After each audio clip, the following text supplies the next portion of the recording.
And we're back, guys, in Cluj and Napoca. We have the semifinals to be played. Guys, this is going to be a great semifinal. Now, Karolina Pliskova, who is undefeated here in Romania, she likes playing here. She's comfortable here. And look, it's a beautiful place to play. This is a beautiful tournament. Beautiful fans. They're all classy. Now, here at darts, the world's ranked 103rd. She is 10-4 on the year. She is climbing the rankings, and she wants to be an automatic qualifier for these slam events. She does not want to have to go through qualifiers like she did here, where she took out Zavaska.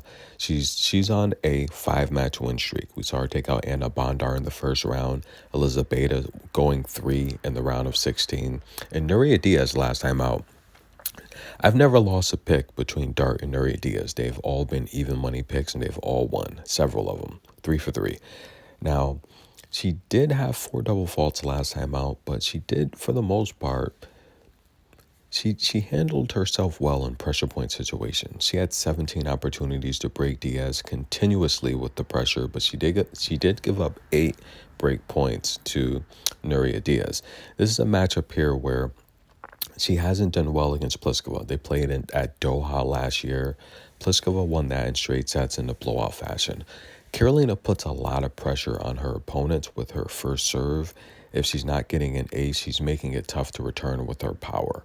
Dart's going to want to get to her backhand, and that might be a little tough coming off of the first serve from the return side of things. Pliskova finds herself here after taking out a very tough game cross, Osorio and Sarah Irani.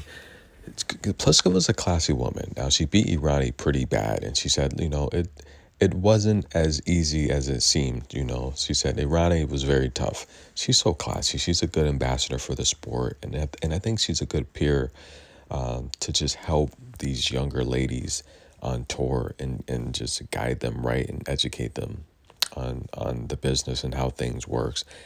I think she's a very classy woman. She's got that it factor. This is going to be a tough matchup for Dart.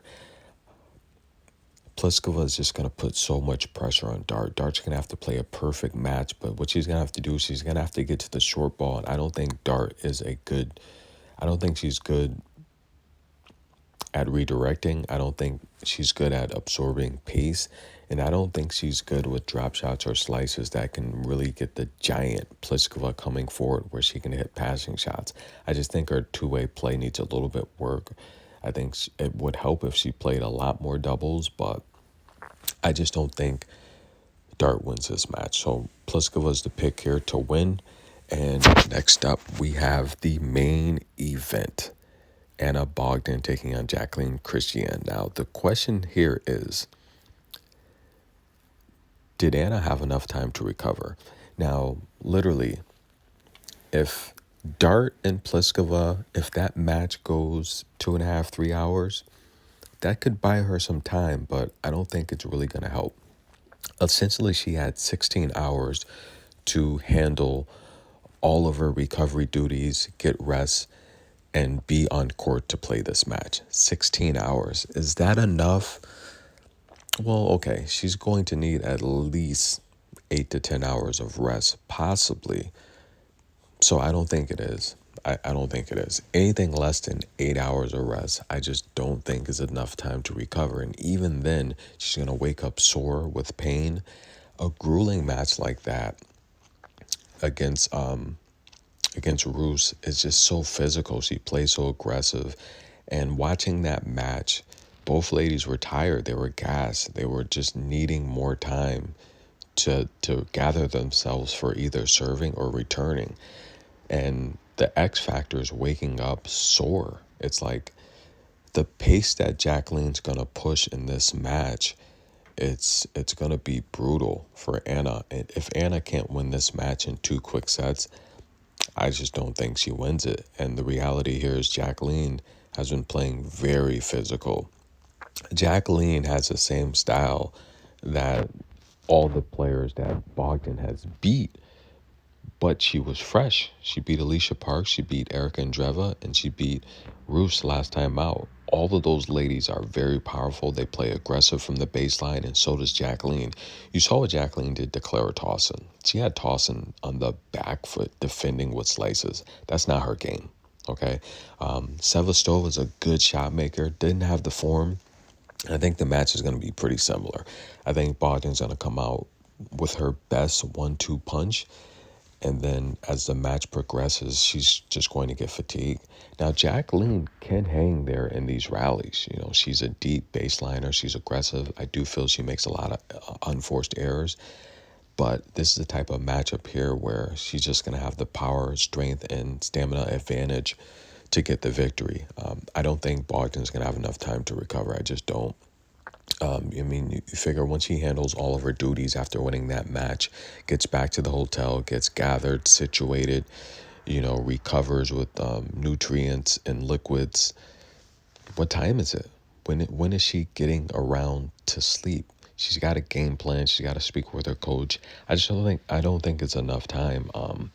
Now, and it's not necessarily having enough time with her camp.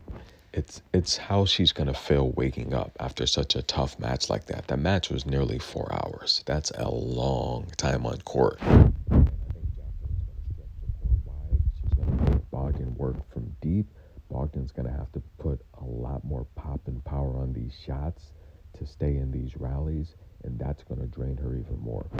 I would normally take Bogdan to win this match if she wasn't so fatigued.